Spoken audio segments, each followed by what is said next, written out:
Hi everyone, welcome to the bare minimum education. तो आज हम डिस्कस करेंगे 31 मार्च 2023 की द हिंदू और द इंडियन एक्सप्रेस का newspaper analysis. But before I start, I just want to say one thing, that in case you find these videos helpful, you can always let me know that by commenting below, liking the video and subscribing to my channel if you haven't done that. Vision IAS की videos most probably 4 से 5 दिन में upload हो जाएंगी। I would try my level best कि Sunday को, क्योंकि ये वीडियोस अपलोड नहीं होती न्यूज़पेपर एनालिसिस की, तो पॉलिटी और गवर्नेंस की वीडियो तो उसी दिन अपलोड हो जाएगी और मोस्ट प्रॉबली 1-2 दिन के अंदर इकोनॉमी की वीडियो भी आ जाएगी। ओके, अब देखिए जो पहला आर्टिकल है वो डेफिनेटली एक इलैबोरेशन है। जो थंबनेल आपने जस्ट अभी देखा, ISRO releases images of earth captured by it's EOS 06 satellite.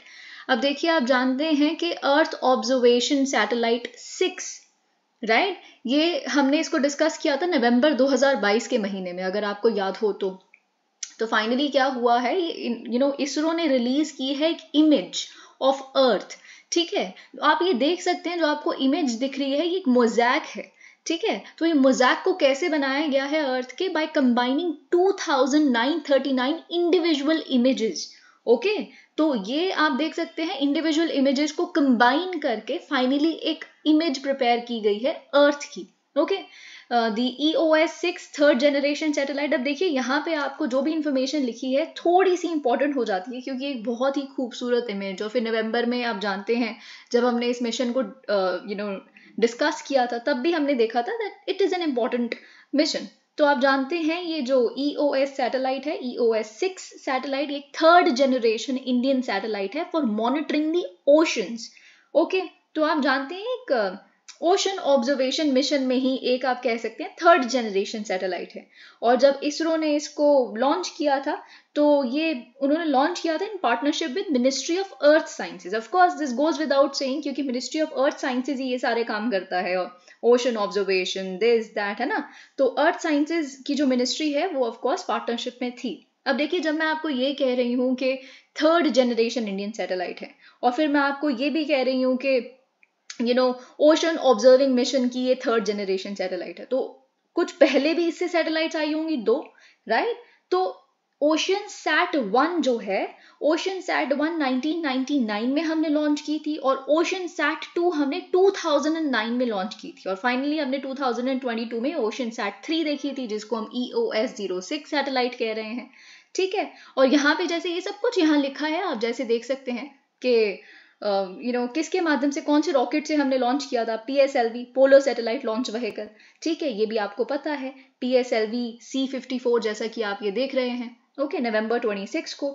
और साथ ही में देखिए यहाँ पे एक और चीज लिखी है कि ये जो ओशन सैट 3 है, यानी कि EOS 6, ये 3 ओशन ऑब्जर्विंग सेंसर्स को कैरी कर रहा है अपने साथ।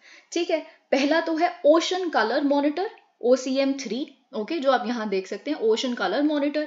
ओके, और साथ ही में वैसे तो 4 पेलोड्स हैं, लेकिन मैं आपको बता रही हूँ कि किस तरह की ओशन ऑब्जर्विंग सेंसर्स को कैरी कर रहे हैं। तो ओशन कलर मॉनिटर है, साथ ही में सी सरफेस टेम्परेचर मॉनिटर है, फिर एक क्यू बैंड स्कैटेरोमीटर है। ओके, तो ये बात आप जानते हैं। अब देखिए यहाँ पे आप समझ गए होंगे कि ओशन कलर मॉनिटर किस लिए यूज किया जा रहा है, या सी सरफेस टेम्परेचर, ये सब आप समझ गए होंगे। ठीक है, लेकिन ये जो बेसिकली जो हमने लास्ट पढ़ा है, क्यू बैंड वाला, इट इज समथिंग जो हमें विंड वेक्टर का डेटा बताएगा, जो यहाँ पे लिखा भी है। तो विंड वेक्टर का डेटा क्या होता है कि जब आप मैप्स देखते हैं, यूजुअली तो आप विंड्स वाले मैप्स देखते हैं, राइट, तो उसमें आप क्या देखते हैं, एरोज बनी होती हैं। ठीक है, तो जो वेक्टर्स बने हुए हैं उसमें हमें पता चलता है अच्छा विंड की डायरेक्शन है क्या ओशन के ऊपर। फिर हमें ये भी पता चलता है, जितना वेक्टर की लेंथ होती है ना, उससे हमें ये पता चलता है क्या मैग्नीट्यूड है इस विंड का। तो इस तरह का data of course it would be very helpful. बहुत सारी एप्लीकेशंस हैं इसकी ओशनोग्राफी में, और आप समझ सकते हैं it is definitely a very very important mission for all of us. Okay, तो बहुत ज़्यादा हेल्पफुल इंफॉर्मेशन मिल सकती है इससे कि किस तरह के मिशंस हम कैरी आउट कर सकते हैं, किस तरह के मिशंस हम कैरी आउट नहीं कर सकते। ठीक है, और साथ ही में देखिए, बाई चांस आपके प्रीलिम्स में आ जाए कि 4 पेलोड्स कैरी कर रहा है EOS 6 पे। अब क्या होता है ना कि प्रीलिम्स में आपको जो न्यूज़ है वो तो खुद ही बता देते हैं। तो न्यूज़ में ये लिखा होगा दैट EOS 06 सैटेलाइट, उसने रिसेंटली अब एक इमेज रिलीज की है, मोज़ैक इमेज, और ये सब, लेकिन उसमें 4 पेलोड्स हैं। ठीक है, तो उसमें 5-6 ऑप्शन दिए होंगे, उसमें से आपको बताना है कौन सा ऑप्शन बेसिकली सही है कौन से। तो आपने OCM3 तो देख लिया, सी सरफेस टेम्परेचर मॉनिटर भी देख लिया, क्यू बैंड भी देख लिया, एक आर्गोस भी है, ठीक है, आर्गोस पेलोड, ये कम्युनिकेशन पेलोड है, ओके, जो हमने फ्रांस के साथ जॉइंटली डेवलप किया था। तो ये चीज़ भी आपको पता होनी चाहिए। ओके, अब देखिए हमें आज के वीडियो में कुछ बहुत ही ज़्यादा इंपॉर्टेंट चीज़ों को डिस्कस करना है। स्पेशली मैं आपको एक कॉन्टेक्स्ट दे दूं कि क्योंकि ये इंश्योरेंस से डील कर रहा है, और क्यों आपके इस बार के प्रीलिम्स और मेंस दोनों के ही पर्सपेक्टिव से जो इंश्योरेंस टॉपिक है वो बहुत ही ज़्यादा इंपॉर्टेंट है। क्यों बहुत ज़्यादा इंपॉर्टेंट है? क्योंकि आप ये जो अडानी कंट्रोवर्सी है उससे रिलेटेड LIC है ना, जो इंश्योरेंस जो पॉलिसी होल्डर्स हैं वो सेफ नहीं हैं, और प्राइवेटाइजेशन ऑफ LIC के बाद भी हम बहुत सारी ऐसी चीज़ें देख रहे हैं। तो इंश्योरेंस जो है वो एक बहुत इंपॉर्टेंट टॉपिक हो जाता है आपके लिए, और कई चीज़ें ऐसी हैं जिसके बारे में आपको ऑफकोर्स क्लैरिटी नहीं है ना, कि जनरल इंश्योरेंस और लाइफ इंश्योरेंस में डिफरेंस क्या होता है। बहुत सारी ऐसी चीज़ें जो आप ये हम अभी आर्टिकल देखेंगे तो आपको वो चीज़, री इंश्योरेंस और इंश्योरेंस में क्या डिफरेंस है, इनवर्ड इंश्योरेंस और आउटवर्ड री इंश्योरेंस में क्या डिफरेंस है, और जो इंश्योरेंस रेगुलेटरी बॉडी है उसके बारे में आपको पता होना चाहिए, है ना। बहुत सारी ऐसी चीज़ें जो हम यहाँ पे डिस्कस करेंगे। I think this topic is very very important for you. अगर आपके स्पेशली मेंस में इस पे कोई क्वेश्चन आ गया तो आप शुरू कैसे करेंगे कि इंश्योरेंस होता क्या है, पहले तो ऑफकोर्स आप ये लिखेंगे।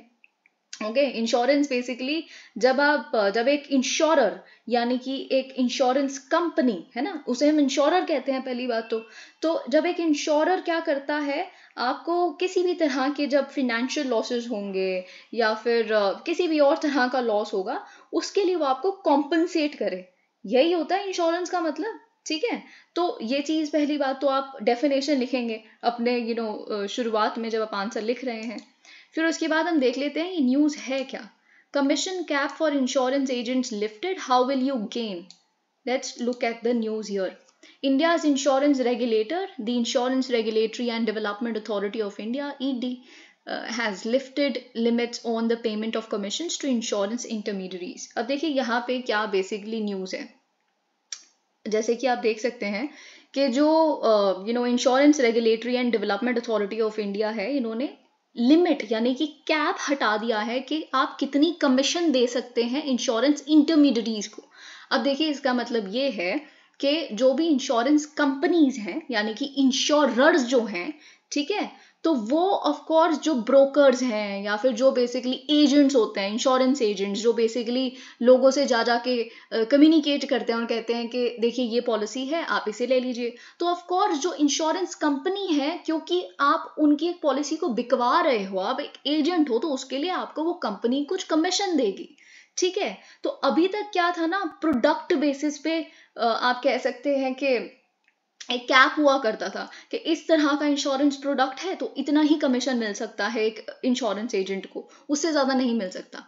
अब ये कैप्स हट गए हैं, अब फाइनली बस ये है कि आप कितना भी योर फ्री इंश्योरेंस कंपनी, अब उनके पास एक फ्रीडम है कि आप कितना भी कमीशन दे सकते हैं अपने इंश्योरेंस एजेंट्स को, इंटरमीडियरीज को, जो भी आपके लिए प्रोक्योर करके ला रहा है पॉलिसीज, जो भी बिकवा रहा है बेसिकली आपकी पॉलिसीज को, ठीक है। लेकिन ऑफ कोर्स एक ओवरऑल कैप है, एक बहुत ही लमसम सा ओवरऑल कैप है, उसको फॉलो कर लेना बस आप, ठीक है, उसके अंदर अंदर रखना। क्योंकि ऐसा है कि अब ऐसा भी क्यों है, अब समझने की कोशिश कीजिए, सोचिए ऐसा क्यों होगा। एक ओवरऑल कैप तो देना ही पड़ेगा ताकि जो इंश्योरेंस कंपनी है वो सॉल्वेंट रह सके, कभी वो बैंकरप्ट हो जाए, है ना। उनके जो एक्सपेंसेस हैं, जो टोटल उनकी चल सकती है जिससे कंपनी, जिससे बिजनेस, ऑफ कोर्स उसके अंदर अंदर ही रहना चाहिए ना, उनका रेवेन्यू इतना नहीं है, कुछ हो है नहीं रहा और इतना कमीशन, तो एक ओवरऑल कैप है वो रखा गया है। पर प्रोडक्ट बेसिस पे जो कैप्स हैं वो हट चुके हैं।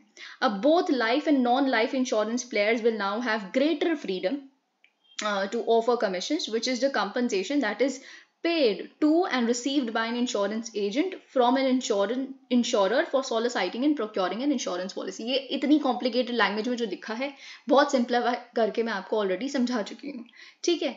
लेकिन यहाँ पे जैसा कि मैंने बताया, however the commission will have to be within their overall expenses of management. Of course, जो आप कमीशन दे रहे हैं वो कंपनी की ओवरऑल एक्सपेंसेस ऑफ मैनेजमेंट के अंदर अंदर होना चाहिए। एक्सपेंसेस ऑफ मैनेजमेंट जैसा यहाँ लिखा है, इसका मतलब क्या होता है, जितने भी एक्सपेंसेस हैं आपके, ठीक है, जैसे आप ऑफ कोर्स क्या क्या एक्सपेंसेस में आता होगा, कुछ तो ऑपरेटिंग एक्सपेंसेस होते होंगे लाइफ इंश्योरेंस बिजनेस के, मतलब आप अपना बिजनेस चला रहे हैं, कुछ तो डे टू डे वर्क के लिए वर्किंग कैपिटल ये सब कुछ आता होगा, इसमें कमीशन भी आती होगी जो आपने ब्रोकर्स को देनी है ना, या फिर आप कुछ रेम्यूनरेशन दे रहे हैं अगर कुछ एजेंट्स को या इंटरमीडियरीज को, या फिर आप रिवॉर्ड्स दे रहे हैं किसी इंश्योरेंस एजेंट को, या फिर जो भी मतलब इस पे री इंश्योरेंस भी आता है, री इंश्योरेंस इनवर्ड भी आता है। ठीक है, अभी हम देखेंगे ये सब क्या होता है। ओके, तो ये सारी चीजें बेसिकली आप कह सकते हैं कि एक्सपेंसेस ऑफ मैनेजमेंट में आती है और इसके अंदर अंदर ही रहना चाहिए। वैसे कोई डिफाइन नहीं कर रहे कि आपके पास ये कैप है या वो कैप है, इस बस आपके जो एक्सपेंसेस ऑफ मैनेजमेंट है उसके अंदर अंदर रहे। The commission and expenses on inward reinsurance which are charged to the revenue account are also part of the EOM। अब देखिए ये चीज तो मैंने आपको बता दी कि री इंश्योरेंस इनवर्ड भी पार्ट है किसकी, आपके बेसिकली EOM की। लेकिन अब री इंश्योरेंस का मतलब क्या होता है, अब आप बहुत ध्यान से सुनिए। ऐसा क्या होता है कि कभी कभी जो इंश्योरेंस आप दे रहे हैं, किसी को प्रॉमिस कर रहे हैं कि हम ऐसे इस तरह का कोई लॉस होगा तो हम आपको कॉम्पनसेट करेंगे, लेकिन वो अमाउंट बहुत बड़ा है, ठीक है, तो मे बी वो आपको इंसॉल्वेंट कर दे, आप ही बैंकक्रप्ट हो जाए, इतना आप नहीं संभाल सकते। तो आप क्या करते हैं कि आप किसी और पार्टी को कहते हैं कि आप हमारे साथ एक पार्टी बन के कोई भी ऐसा फिनेंशियल लॉस होगा तो उनको कॉम्पनसेट कर देना। ठीक है, तो जब आप क्या करते हो कि कोई और अगर एक इंश्योरेंस कंपनी है और उसने किसी को एक इंश्योरेंस दी हुई है, इंश्योरेंस पॉलिसी, और वो किसी को एक बहुत बड़ा अमाउंट प्रॉमिस कर रहे हैं लेकिन वो खुद अकेले उसको नहीं पूरा कर सकते, तो आप क्या करते हैं, आप उसमें जब पार्टी बन जाते हैं, ठीक है, कि हम भी एक्सेप्ट कर रहे हैं उस रिस्क को, थोड़ा सा आप रिस्क को ही तो एक्सेप्ट कर रहे हैं, ठीक है, तो आप क्या कर रहे हैं, आप इनवर्ड री इंश्योरेंस कर रहे हैं। तो ऑफ कोर्स वो आपके लिए एक्सपेंसिव होगा ना, क्योंकि आप किसी और के उसमें भी कॉन्ट्रैक्ट में घुस रहे हैं और एक थर्ड पार्टी की तरह, दैट वुड बी इनवर्ड री इंश्योरेंस। लेकिन अब वो इंसान कौन है जिसका आप साथ दे रहे हैं, यहाँ पे जिस कंपनी का आप साथ दे रहे हैं, वो बेसिकली अपना री इंश्योरेंस आउटवर्ड कर रहा है, तो that is known at outward री इंश्योरेंस। ये चीज आपको पता होनी चाहिए। ओके, तो यहाँ पे the new rule under these regulations 2023 notified on March 26, the regulator has asked all insurance companies to fix an वही चीज यहाँ पे लिखी, हर इंश्योरेंस कंपनी को बेसिकली फिक्स करना एक overall cap on the commission paid to agents, brokers, and other intermediaries, giving insurers more flexibility in managing their expenses. This means that the regulator has replaced the individual caps, जैसे कि मैंने आपको बताया, different commission payments पे जो individual caps थे उसको remove करके अब बेसिकली इसकी जगह ला दिया गया एक overall cap to various types of intermediaries with an overall board approved cap, जो ऑफ कोर्स जो इंश्योरेंस कंपनी है उसका बोर्ड अप्रूव करेगा ओवरऑल कैप को, which should be within the allowed expenses. Revise regulation ये April 1, 2023 से आ जाएगा और हर यहाँ पे लिखा है कि 3 साल के अंदर अंदर इसे रिव्यू भी किया जाएगा दोबारा। दी ऑब्जेक्टिव, अब देखिए रैशनल क्या है यहाँ पे, ऑफ कोर्स इससे आप फ्लेक्सिबिलिटी दे रहे हैं। अब इसमें लाइफ इंश्योरेंस भी हैं और जनरल इंश्योरेंस भी इन्वॉल्व हैं।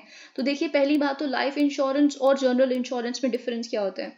Life insurance basically life of a person को कवर करती है और जनरल इंश्योरेंस क्या होता है कि उसमें एसेट्स जो हैं एक पर्सन की लाइफ में जो आप खरीदते हैं, जैसे car, travel insurance, home insurance, health insurance, है ना, तो ये सारी चीजें जनरल इंश्योरेंस में आती है। तो जनरल इंश्योरेंस कंपनीज भी इसमें आ रही हैं नई रेगुलेशंस के तहत, और साथ ही में जो लाइफ इंश्योरेंस कंपनीज हैं वो भी। ओके, तो ये चीज आप अपने ध्यान में रखिएगा।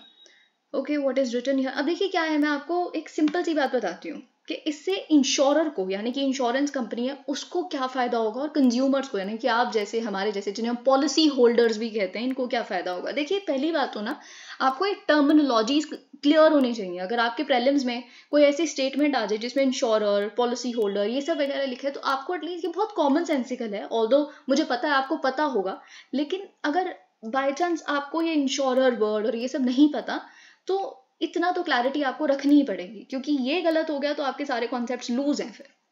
ओके और साथ ही में देखिए क्या इससे फ़ायदा होगा। सबसे पहली बात तो देखिए, अगर आप एक इंश्योरेंस कंपनी है और आप इंश्योरेंस एक एजेंट को कहते हैं कि हम आपको थोड़ा और कमीशन दिया करेंगे, है ना। अगर आप हमारे लिए बहुत ही अच्छी हम बहुत सारे क्लाइंट्स लेके आएंगे, तो हमारी पॉलिसीज बिकवाएंगे, तो इससे क्या होगा ना, बहुत सारी कमीशन मिल रही है, तो वो और बढ़ चढ़ कर काम करेंगे जो इंश्योरेंस एजेंट्स हैं, है ना। तो वो और आपको बेसिकली आप कह सकते हो कन्विंस करने की कोशिश करेंगे, दिस दैट, है ना। तो और आप क्या करेंगे, बेसिकली आप प्रीमियम उतना ही रखेंगे, तो कंज्यूमर्स के लिए कोई दिक्कत नहीं है, क्योंकि ओवरऑल एक्सपेंसेस तो आपके फिक्स्ड है ना, उतनी आपकी कंपनी का बिजनेस रेवेन्यू ये सब चल रहा है, तो प्रीमियम आप लोगों के लिए तो बढ़ेगा ही नहीं, लेकिन कमीशन यहाँ पे थोड़ी बढ़ेगी, तो वो और एफिशिएंसी आ जाएगी इससे, और अच्छा बिजनेस आएगा और पॉलिसीज बिकेंगी, तो इससे क्या होगा, इंश्योरेंस और पेनिट्रेट होगी। अभी क्या है, हमारी कंट्री में इंश्योरेंस जो है इतनी पेनिट्रेट नहीं हुई है, सब इंश्योरेंस नहीं लेते हैं, तो और डीपर पर्कुलेशन होगा इंश्योरेंस का। ओके तो यही सारी चीजें यहाँ पे लिखी है। Participants in the insurance sector have definitely, इसीलिए तो उन्होंने वेलकम किया इस चेंज को, और इन्होंने कहा है कि बहुत बड़ा रिफॉर्म है ये। अब देखिए क्या है कि अभी रिसेंटली जो सरकार है, जो डिफरेंट रेगुलेटरी बॉडीज हैं, वो बहुत सारे रिफॉर्म्स ले रहे हैं। तो ऐसा है कि आपके GS3 में ना कोई बहुत ओपन क्वेश्चन आ सकता है, जो बिल्कुल आ सकता है, क्योंकि अभी जो क्वेश्चन आप GS1 का पेपर उठा के देखिए 2022 का, उसमें आप खुद सोचिए कि कितना सारा प्रेलिम्स का आपको याद रखना है, माउंटेन रेंजेस, दिस दैट, है ना।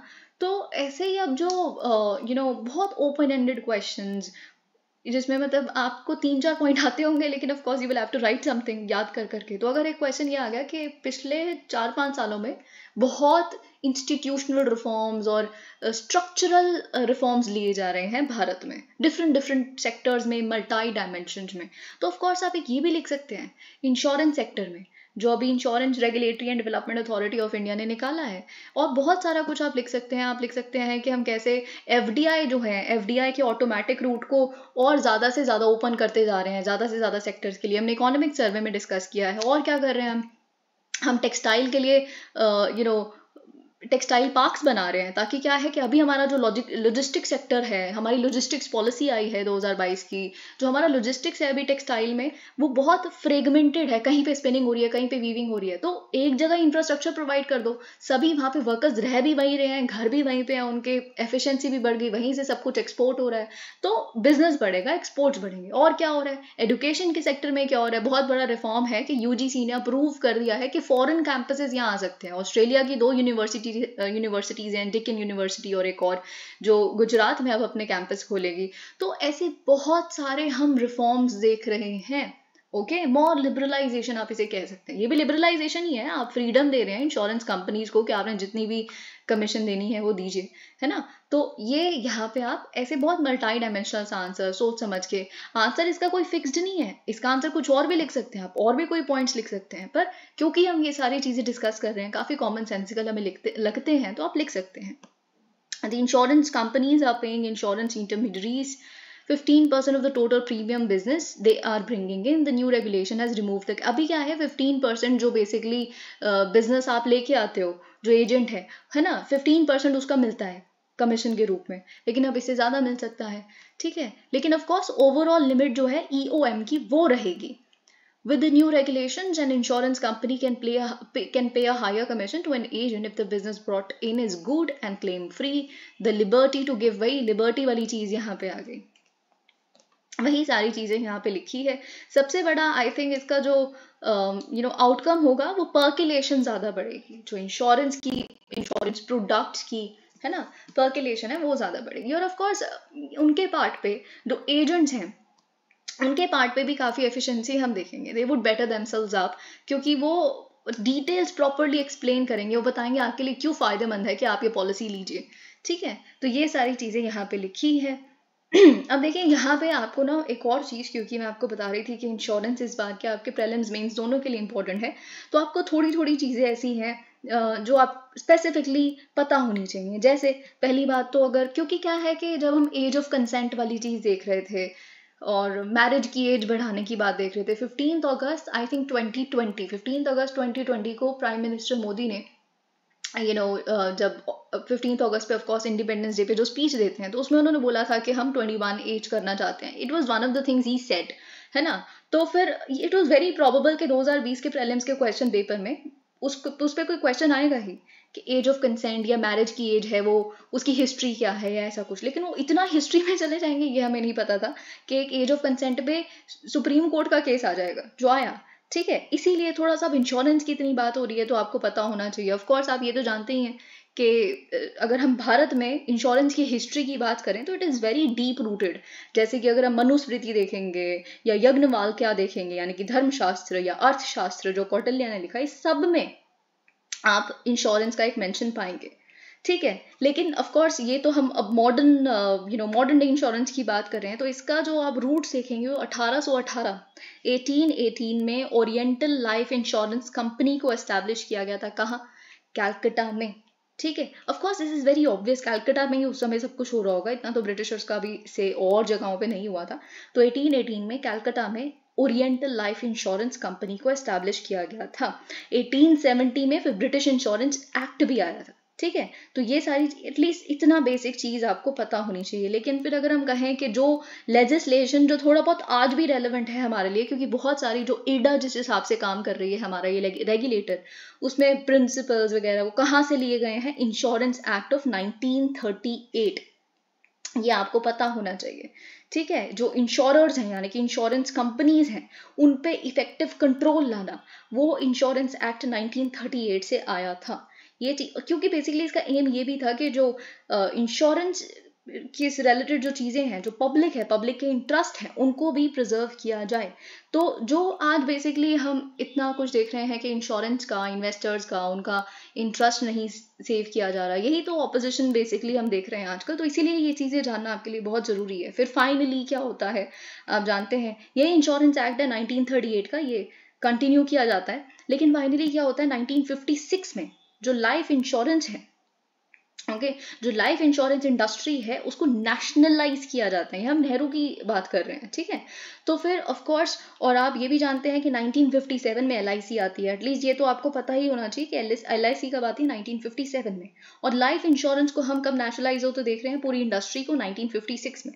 लेकिन जो जनरल इंश्योरेंस बिजनेस है, इसीलिए मैंने आपको लाइफ इंश्योरेंस, जनरल इंश्योरेंस, इसमें डिफरेंस भी बताया, क्योंकि इसका मेंशन यहाँ भी था और आपको पता भी होना चाहिए कि जनरल इंश्योरेंस जो इंडस्ट्री है उसकी नेशनलाइजेशन 1973 में हुई थी.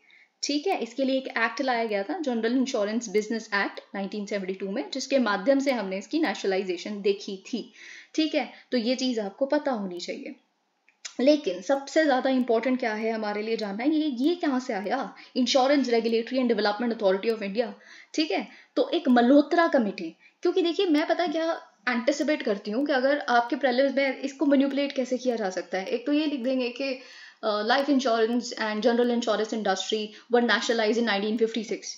Not both of them. Life insurance was nationalise, लेकिन जो जनरल इंश्योरेंस इंडस्ट्री है वो 1973 में नेशनलाइज हुई थी. और मैं क्या एक्सपेक्ट करती हूँ, एक स्टेटमेंट ये आ सकती है that on the basis of recommendation of Malhotra committee report इन 1999 हमने ये जो insurance regulatory and development authority of India है उसको कॉन्स्टिट्यूट होते देखा था. That is true. ठीक है, लेकिन आपको ये भी पता होना चाहिए कि कॉन्स्टिट्यूट तो होते देखा था, लेकिन एक स्टैट्यूटरी एजेंसी है, ये एक एक्ट है, insurance regulatory development authority act of 1999. उसके द्वारा हमें एक इंडिपेंडेंट बॉडी ये मिलती है. ऑफ कोर्स ये आपको पता होना चाहिए.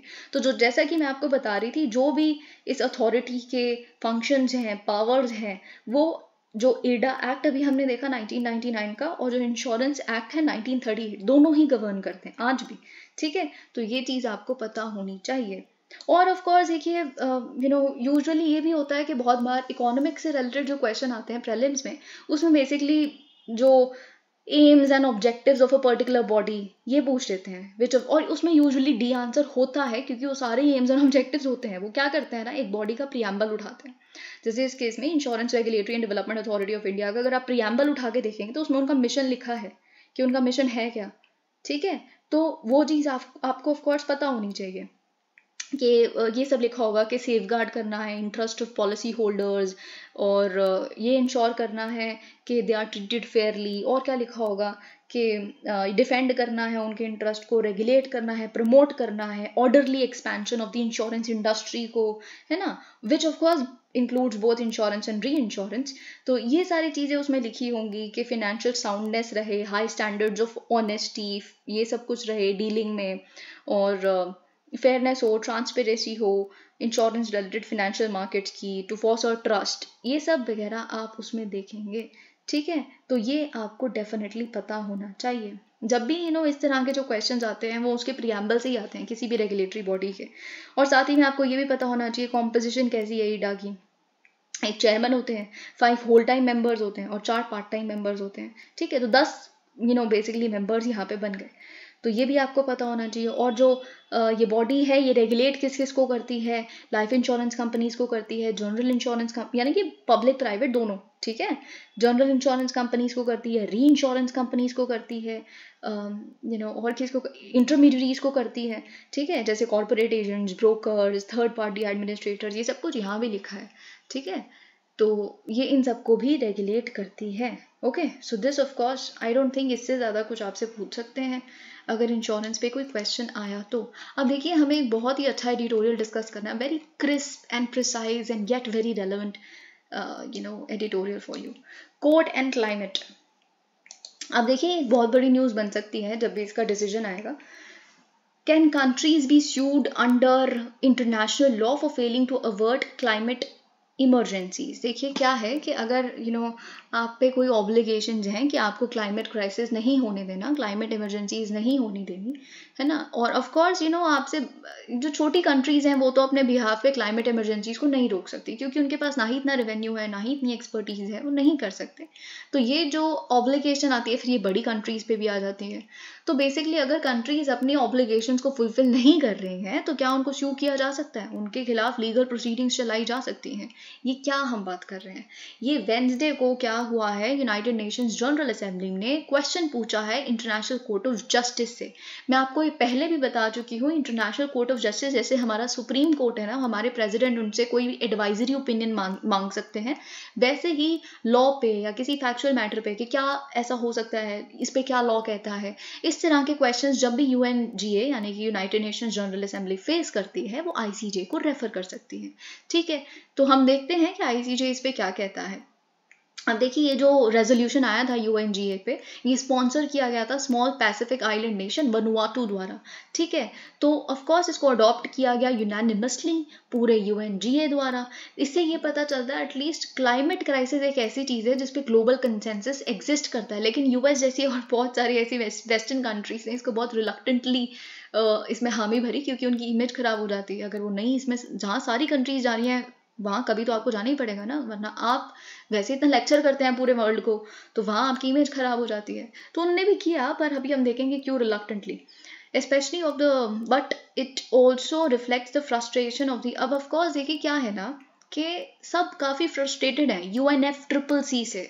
क्यों फ्रस्ट्रेटेड हैं? सो कॉल्ड इनकी कॉप पता नहीं 27 अब 28 भी हो जाएगी, क्या क्या नहीं हुआ, ये कॉप वो कॉप, उस पर क्या क्या कि आप हमें $100 बिलियन देंगे, ये क्लाइमेट जस्टिस, क्लाइमेट फाइनेंस, वो कितना ही अभी तक फॉलो किया है? किसने क्लाइमेट जस्टिस के लिए जो क्लाइमेट फाइनेंस की ऑब्लिगेशन डेवलप्ड नेशंस पे आई है, किस डेवलप्ड नेशन ने अभी तक उसको पूरा करने की बात की है? किसी ने भी नहीं, है ना। तो UNFCCC को तो डेफिनेटली रिफॉर्म की जरूरत है, उसी तरह से जैसे यूनाइटेड नेशंस के हर एक इंस्टीट्यूशन को जरूरत है, UNSC को, ये हम जानते हैं, तो उसी में यहाँ भी ये भी लाया करता है। ठीक है, especially of small island countries when you are अब आप जानते हैं जो small island countries है, Maldives और ये सब वगैरह countries, they face an existential threat, they are on the verge of submergence, their deliberations often end up in compromises that delay climate action। आप जानते हैं UNFCCC की कॉप पे क्या होता है, कुछ नहीं होता, कॉम्प्रोमाइज होता है और वो भी फॉलो नहीं होता, तो क्लाइमेट एक्शन डेफिनेटली डिले ही होता है। इसलिए जो हेग में स्थित ये कोर्ट का ओपिनियन आएगा ICJ का, ये डेफिनेटली बाइंडिंग तो नहीं होगा, हमें पता है कि इनके रेकमेंडरी नेचर में या फिर ऐसे कुछ भी होता है, बाइंडिंग तो नहीं होता, पर आप जानते हैं कि उनकी जो प्रोनाउंसमेंट है एक मॉरल वेट तो कैरी करती हैं। कोई भी कंट्री उस पर कुछ भी फालतू बोलते दिखेगी तो ऑफ कोर्स उसके खिलाफ एक टैबू जनरेट हो जाता है. The advisory could set the stage for countries incorporating climate justice in their legal framework. Of course, ये बाइंडिंग नहीं है, पर जब भी एडवाइजरी आएगी, ये ओपिनियन आएगा और इसको यूनानिमसली इस रेजोल्यूशन को पास किया गया ना कि अच्छा आईसीजे को रेफर कर दो, इनका क्या कहना है इस पे देख लेते हैं. दुनिया के सबसे दिग्गज जज वहाँ बैठे हैं, लॉयर्स वहाँ बैठे हैं, ठीक है. तो ऑफ कोर्स इससे क्या होगा ना, जो हमारे लीगल फ्रेमवर्क्स हैं सारी कंट्रीज़ के, उसमें कहीं ना कहीं क्लाइमेट जस्टिस एक बहुत इंपॉर्टेंट पार्ट बन जाएगा. अब यहाँ पे इन्होंने एक बहुत अच्छी एनालॉजी दी है कि जैसे United Nations declaration of human rights UNDHR है ना, इनका काफ़ी बड़ा जो आप रेजोनेंस देखेंगे ना, वो हर कंट्री के किसी न किसी स्टैट्यूट में देखेंगे. इनफैक्ट हमारे कॉन्स्टिट्यूशन में भी ये इतनी रेलेवेंट डिक्लेरेशन है UNDHR के आपने इस पर कम से कम 3 बार तो प्रीलिम्स में क्वेश्चन भी देखा है, ठीक है. तो और साथ ही में जो हमारा प्रियम्बल है, हमारे प्रियम्बल जब बना ऑफ कोर्स उसमें भी कहीं ना कहीं हम ये जो भी ह्यूमन राइट्स यहाँ लिखे उसका एक रेजोनेंस देखते हैं. फिर उसके बाद हम बहुत सारे जो हमारे DPSPs हैं वहाँ पे हम UNDHR से ली हुई चीज़ें हमने वहाँ लिखी है. तो आप जानते हैं ऐसे हर कंट्री ने लिखा है कुछ ना कुछ. तो वैसे ही जो अब ICJ की एक advisory opinion I climate justice पे, क्लाइमेट एक्शन पे, इन सारी चीज़ों पे, तो एटलीस्ट जो भी क्लाइमेट लॉ है ना, इस तरह का कुछ हम बनते देख सकते हैं. तो वो हम कुछ इन्वॉल्व होते देखेंगे. As the resolution pointed out, it will provide clarity to states on their obligations under international law to protect their people now and in the future from climate impacts. This is not the first time. अब आप जानते हैं कि climate change को एक non environmental UN forum पे ले जाते हुए पहली बार हम ऐसा नहीं देख रहे. ग्लोबल वार्मिंग हम जानते हैं UNSC के एजेंडा पे 2007 से है, ठीक है. और हम टाइम टू टाइम ऐसा देखते हैं कि UNSC बार बार क्लाइमेट चेंज को एक सिक्योरिटी स्टैंड पॉइंट देने की कोशिश करता है. तो कि अरेस्ट कर लिया जाएगा उसको, उस पर रेजोल्यूशन आ जाएगा, उस पर एम्बार्गो लगा देंगे जो क्लाइमेट चेंज की उसको ट्रीटीज़ को फॉलो नहीं करेगा, जो सीमेंट टैक्स नहीं लगाएगा, ये नहीं करेगा. ऐसी काफ़ी टफ सी चीज़ें प्रपोज करने की कोशिश करते हैं. पर देखिए ये सिक्योरिटाइजेशन वाली चीज़ है, डेवलपिंग कंट्रीज़ भी नहीं एक्सेप्ट करती, क्योंकि इनका क्या है, ये तो डेवलप हुए, इनको 100-200 साल हो चुके हैं, कब से डेवलप ही हो रहे हैं. इतना डेवलप हो गए हैं कि इससे डेवलप भी नहीं हो सकते, ज़्यादा स्कोप भी नहीं बचा. हम क्या है, हमने तो अभी रिसेंटली हम आज़ाद हुए हैं सारी की सारी कंट्रीज़, हमने अब जाके डेवलप करना शुरू किया है. और जैसे ही हमने थोड़ा सा डेवलप करना शुरू किया, क्लाइमेट चेंज की बातें उठने लग पड़ी, है ना. ये मत करो, वो मत करो, फॉसिल फ्यूचर ग्रो मत करो. क्या मतलब अपनी ग्रोथ रोक दें. तो ये चीज़. और आप जानते हैं अभी बहुत रिसेंटली एक रेजोल्यूशन आया था यूनाइटेड नेशन सिक्योरिटी काउंसिल पे, जिसको रशिया ने वीटो किया था.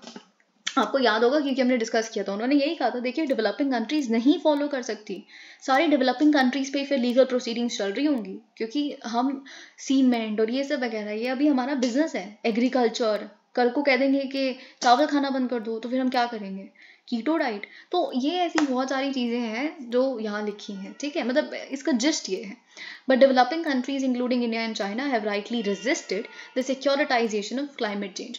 देखिए सिक्योरिटाइजेशन ऑफ क्लाइमेट चेंज हम रेजिस्ट करते हैं, लेकिन हम और भी बहुत सारी चीज़ें कहते हैं. आप दूसरों को लेक्चर करते हैं. नॉर्थ वर्सेस साउथ का जो डिवाइड है वो आपको ऑलमोस्ट हर इंटरनेशनल फोरम पे, प्लेटफॉर्म पे दिखेगा. वो UNSC में भी दिखता है, वो UNFCCC में भी दिखता है ना. Developed versus developing. तो जब आप हमें बार बार सबको आके लेक्चर करते हैं climate crisis, climate change, energy security, this that, लेकिन आप ये क्यों नहीं बोलते कि हम कंपनसेशन करना कब से स्टार्ट करेंगे. आपको क्या पाकिस्तान की इतनी बड़ी गलती थी कि उनको इतनी भारी फ्लड्स, जिसका ऑफ कोर्स जो यूनाइटेड नेशंस के सेक्रेटरी जनरल है वो भी कहते हैं कि क्लाइमेट चेंज का एक कैटास्ट्रोफी था. तो एक छोटे से देश ने क्यों सफ़र किया. तो और उसकी रेपरेशन जो है, जो उसके बाद जो लॉस हुआ, उसका असूलन कहाँ से कंपनसेशन आना चाहिए, डेवलप्ड नेशन से. लेकिन कौन उनको कंपनसेट कर रहा है, कोई भी नहीं. उनको ज़्यादा से ज़्यादा लोन्स देने पड़ेंगे, ये वो कुछ फंड मिलेगा जो उसको वापस भी करना पड़ेगा. ये सारी चीज़ें यहाँ लिखी हैं. Holding individual countries or governments to account for their climate inaction will, however, pose challenges. The issue has been a major stumbling block at several climate meets.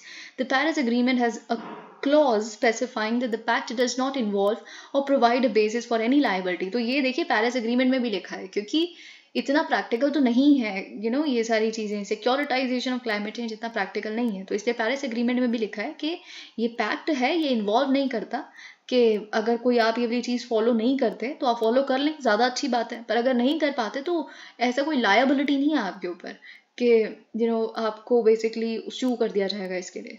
It was inserted under pressure from US diplomats.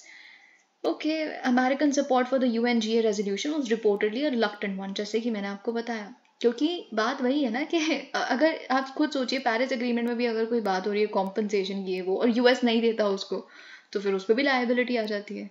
तो ये चीज़ें यहाँ पे देखने के लिए मिल रही हैं. और of course small island developing, अब क्या है ना, यहाँ पे थोड़ा सा वो लोग जो हैं इंडिया और चाइना से भी कुछ एक्सपेक्ट करते हैं, क्योंकि कहीं ना कहीं अब हम थोड़ा सा सेमी डेवलप्ड स्टेट्स तो बन ही गए हैं. तो वो कहते हैं कि थोड़ा हमें कंट्रीब्यूशन अब इंडिया चाइना भी करे. तो इंडिया चाइना ने वैसे तो साफ कहा है, और हमारे जो स्टैंड्स है, जैसे कि मैं आपको बहुत बार बता चुकी हूँ, कई चीज़ों पे एकदम आइडेंटिकल है, सिमिलर भी नहीं, बिल्कुल सेम है इंडिया चाइना के. जैसे इन्वायरमेंट, हम दोनों ही कंट्रीज़ ने ऑल्दो कंट्रीब्यूट नहीं किया है क्लाइमेट चेंज को, ग्लोबल वार्मिंग को, पर हमने बहुत बढ़ चढ़ के, आप कह सकते हैं कि एनर्जी ट्रांजिशन किया है. हमने सबकी हेल्प की है क्लाइमेट चेंज से डील करने के लिए, स्मॉल आइलैंड डेवलपिंग स्टेट्स की भी. तो हमने यही कहा है. वैसे तो हमारा कोई वो बनता नहीं है कि हम कोई कॉम्पनसेशन वगैरह करें, लेकिन हम अपने बेसिस पे जो भी हेल्प हो सकती है हम प्रोवाइड करेंगे.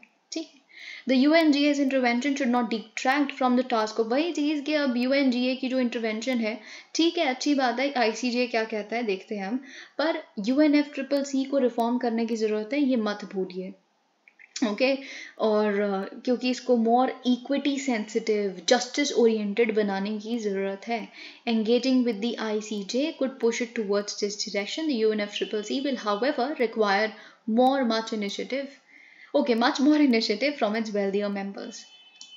ओके. अब देखिए, ऐसे रिफॉर्म तो हर चीज़ की ज़रूरत है. IMF को रिफॉर्म की ज़रूरत है. वहाँ पे 16 to 17% जो वोटिंग शेयर है वो US के पास है, जबकि चाइना अब काफ़ी ग्रो कर गया है, उनको मिलना चाहिए पर नहीं मिलता है. इसलिए चाइना कहता है मैं NDB खोलूँगा. तो चाइना अपने ही वहाँ पे वर्ल्ड बैंक के और इस तरह के ऑल्टरनेटिव्स खोले जा रहे हैं. There is no alternative, otherwise क्या करेंगे आप. A disrespect of boundaries. अब देखिए यहाँ पे क्या लिखा है. अब आप जानते हैं कि वियना कन्वेंशन एक ऐसी चीज़ है जो हम रिसेंटली, क्योंकि जो इंडियन हाई कमीशन जो लंदन में है, या फिर और ऑस्ट्रेलिया वगैरह इस तरह की जगहों पे हम बहुत बार कह रहे हैं कि आपने वियना कन्वेंशन को फॉलो नहीं किया है, वियना कन्वेंशन को वायलेट किया है, हमें प्रॉपर सिक्योरिटी ना प्रोवाइड करके हमारे वहाँ के पर्सनल और हमारे वहाँ के डिप्लोमेट्स को, एंड ऑल ऑफ दैट. ठीक है. तो डेफिनेटली आपको ये तो पता ही होना चाहिए वियना कन्वेंशन है क्या. आई मीन ऑफ कोर्स आपको ये बात पता है कि डिप्लोमेटिक रिलेशंस पे कोई कन्वेंशन है, लेकिन कहता क्या है. मे बी आपके प्रीलिम्स पे एक फुल फ्लैश्ड इस पे क्वेश्चन आ जाए, मे बी आपके मेंस में इससे रिलेटेड कुछ आ जाए, क्योंकि we are seeing this lot, right, the Khalistani movements and all of that. तो देखते हैं हम यहाँ क्या लिखा है, क्योंकि बहुत सारे लोगों ने लिखा है और ये सारे डिप्लोमेट्स रह चुके हैं. तो let's see what is written here, और फिर हम देखेंगे वियना कन्वेंशन से रिलेटेड आपको क्या क्या पता होना चाहिए. अब देखिए, जो रीसेंट अटैक हुआ है इंडियन मिशन लंदन में बाय अ खालिस्तानी मॉब, आप जानते हैं कैसे हमारे नेशनल फ्लैग को नीचे लाया गया, और खालिस्तानी फ्लैग जो है उनका निशान Sahib basically, actually that was a Khalistani flag, तो उनको उन्होंने बेसिकली ऊपर किया, और जो भी ये सब कुछ हुआ हमें सब कुछ पता है. The British police failed to provide any security despite being alerted, raises questions about the host government's commitment to the Vienna Convention. तो उन्होंने फिर भी प्रॉपर सिक्योरिटी प्रोवाइड नहीं की, इतनी बार अलर्ट्स इशू करने के बाद भी.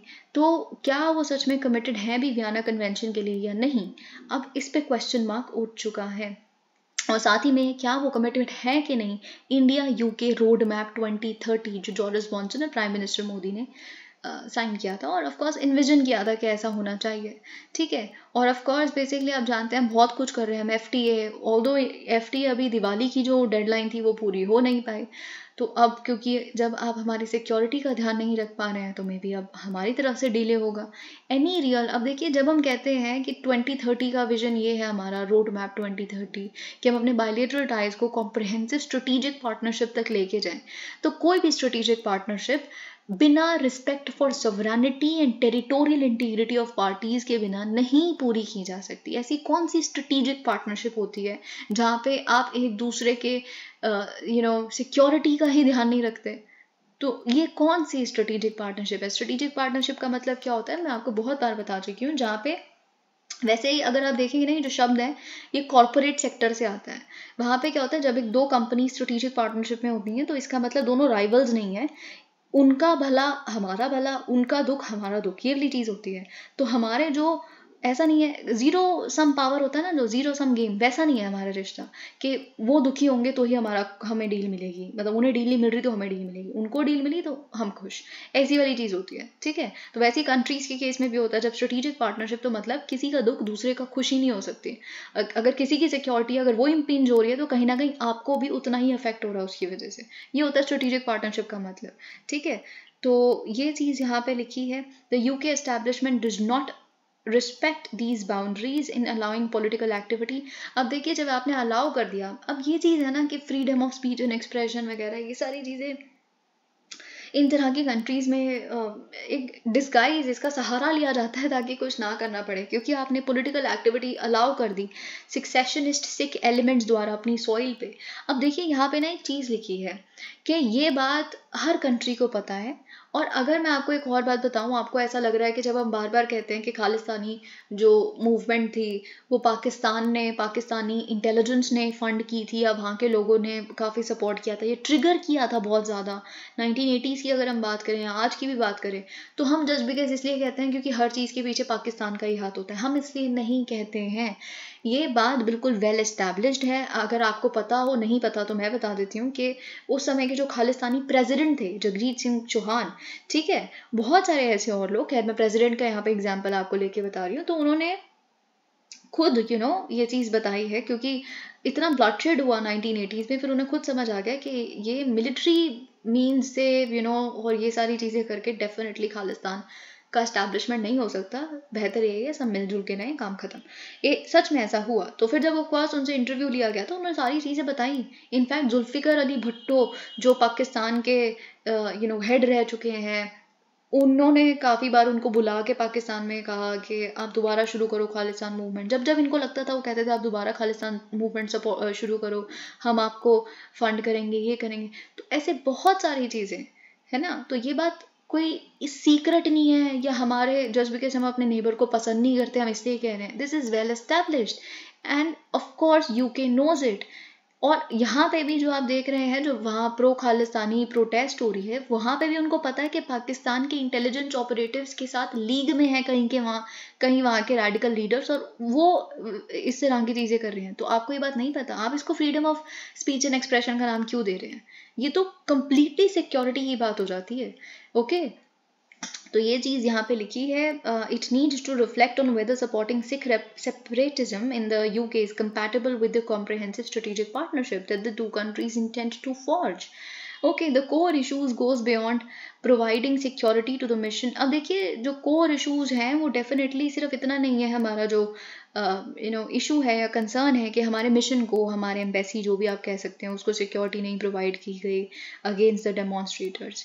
पर ये बात, हमारा कोर कंसर्न ये है कि आप पॉलिटिकल लेजिटिमेसी दे रहे हैं कि उनका एक कॉज है, freedom of speech and expression for a cause is not prohibited. Come on, what do you know? उनका जो कॉज है वो हमारे इंटरनल सिक्योरिटी के खिलाफ जा रहा है। हमारे इंटरनल सिक्योरिटी के खिलाफ अगर कुछ जा रहा है तो उसकी वजह से स्ट्रेटेजिक पार्टनर्स कभी एस्टैब्लिश हो ही नहीं सकती। ऐसी कौन सी स्ट्रेटेजिक पार्टनरशिप है? ये चीज़ यहाँ पे बोली जा रही है। The UK authorities know, of course the UK knows it, कौन प्रोटेस्टर्स हैं, उनकी एक्सट्रीमिस्ट आइडियोलॉजी है क्या, उनके फॉरेन इंटेलिजेंस लिंक्स हैं क्या, उनका एजेंडा है, कौन उनको फंड कर रहा है, क्या हो रहा है, सब कुछ सबको पता है। Okay, the history of Khalistani terrorism in Punjab, the shelter that Pakistan gives to Khalistani elements on the soil even today, the ISI's attempt to revive the insurgency in Punjab, and the immediate trigger for the demonstration, the crackdown on Amritpal Singh.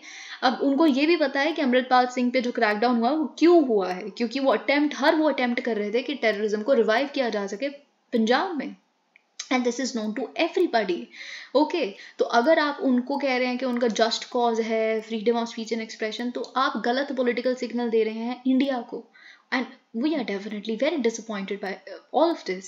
The UK authorities refer to the legal right to peaceful protest and freedom of expression in the country as justification, even though there is no legal compulsion to allow the demonstrators at the doorstep of the mission. The way they assure the maximum propaganda advantage to the, वही चीज़ यहाँ पे लिखा है कि आप जब ये कह देते हैं तो उनको भी, जो डेमोन्स्ट्रेटर्स हैं, उनको भी लगता है कि हमारा कॉज ठीक है और हमारा कोई कुछ नहीं बिगाड़ सकता, ना ही कनाडा में, ना ही लंदन में, और ना ही ऑस्ट्रेलिया में। तो अब उनको ये चीज़ बिल्कुल कंफर्म हो गई कि अब ऐसे प्रोटेस्ट हमें और देखने के लिए मिलेंगे और हमें तैयार रहना चाहिए इस चीज़ के लिए। और हमें किसी भी कंट्री से कोई सो कॉल्ड जिनके साथ हमें स्ट्रेटेजिक पार्टनरशिप है कोई सहारा नहीं मिलने वाला, इसके लिए भी हमें तैयार रहना चाहिए।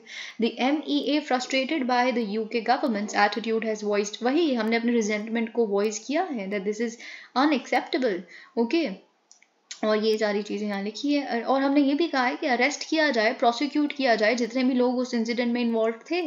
अब ऑफ कोर्स वहाँ के MP से कुछ हम और फॉरेन सेक्रेटरी ये वो इनसे देख रहे हैं कि हम कम्प्लीटली जो भी हुआ है इट इज़ अनएक्सेप्टेबल, और UK गवर्नमेंट ने हमेशा security of Indian high commission को सीरियसली लिया है। लेकिन अपनी पूरी स्टेटमेंट में से जो आपके MPs कुछ कह भी रहे हैं सेक्रेटरीज, कहीं पे ये तो लिखा ही नहीं कि किस तरह की एक्स्ट्रा सिक्योरिटी आप प्रोवाइड करेंगे या फिर कैसे प्रोसिक्यूट करेंगे आप वो जितने भी लोग उसमें इन्वॉल्व थे, या उनको अरेस्ट किया जाए, ऐसा तो कुछ भी नहीं लिखा उसमें। ठीक है, तो देखिए, और हमें ये भी पता है और सबको ये पता है कि आपके इतने सारे CCTVs लगे हुए हैं, आप बहुत आसानी से आइडेंटिफाई कर सकते हैं कि कौन कौन वहाँ पे प्रोटेस्टर था और आप उन्हें डिटेन कर सकते हैं। एवरीबडी नोज इट राइट, एक मैसिव कवरेज है आपके CCTV कैमराज का around foreign missions. Why are you not doing anything? Of course there's some reason, इसके कुछ political reasons, और आप और हम सब जानते हैं इसके political reasons क्या हैं। क्योंकि क्या है कि उनको ऐसा लगता है जितने भी वहाँ पे UK में, कनाडा में, जस्टिन ट्रूडो को देख लीजिए, या फिर जो UK, कनाडा, ऑस्ट्रेलिया, वहाँ पे बहुत वाइड बेस है सिख वोट्स का। जो आप पावर में आ रहे हैं सिख वोट्स की वजह से आ रहे हैं। लेकिन यहाँ पे एक बात है, उनको क्या लगता है ना, ये सारे यहाँ के जो MPs वगैरह हैं, कि सारे जो ब्रिटिश सिख्स हैं वो सपोर्ट करते हैं खालिस्तान मूवमेंट को, जो कि बिल्कुल ही गलत है। It is completely wrong. ऐसा आई थिंक यहाँ पे भी बहुत लोग समझते हैं, पर ऐसा कुछ नहीं है। Well, I can not go much into it, पर ये बात तो सबको पता है कि not everybody supports it. Okay, the media and parts of the academic community would slam the government. Okay, अब क्या है कि अगर जो ऋषि सोनक की सरकार है, अगर वो उनको अरेस्ट कर लेगी जितने भी वहाँ पे खालिस्तानी लोग थे एंड ऑल ऑफ दैट, तो फिर जो बाकी और ऑपोजिशन है या मीडिया है या जो भी सो कॉल्ड इनकी मीडिया है या जो भी कुछ है वहाँ पे एकेडमिया, वो क्या कहेगी, ये जो प्राइम मिनिस्टर है Rishi Sunak, Indian origin prime minister, उन्होंने बिल्कुल वो झुक गए हैं एक हिंदू नेशनलिस्ट मोदी सरकार के सामने। यही इसका ऑफ कोर्स मैसेज जाएगा, एटलीस्ट उनके लिए, ऋषि सोनक के लिए पॉलिटिकली गलत हो जाएगा फिर ये। तो lot of politics here. Okay, the problems in India UK relations does go beyond obtaining satisfaction over the present incident. The fact that UK authorities have allowed a subsequent, फिर उसके बाद एक और डेमोन्स्ट्रेशन हुई, पर ऑफ कोर्स वो थोड़े और सामने वाली पेवमेंट पे हुई, मिशन के ऑपोजिट, और वहाँ पे पुलिस भी प्रेजेंट थी उनके साथ में। पर बात ये है ही नहीं ना, बात यह है कि आप अलाउ कर रहे हो उन तरह की प्रोटेस्ट को।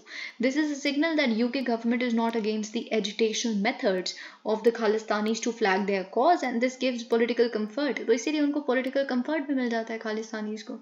ये चीज़ यहाँ पे लिखी है।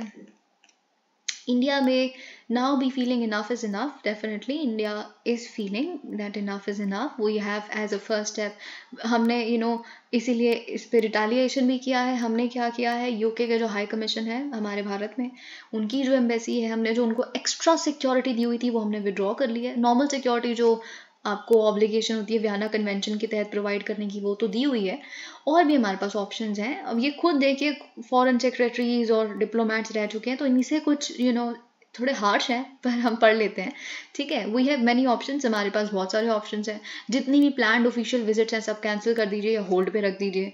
और क्या ऑप्शन है, हम FTA नेगोशिएशंस में अब टालते रहें, हम कुछ कहें ही ना। ठीक है, ये एक ऑप्शन है। और फिर उसके बाद ऑफ कोर्स नेगोशिएशंस पोस्टपोन करें डिफेंस कोऑपरेशन पे भी।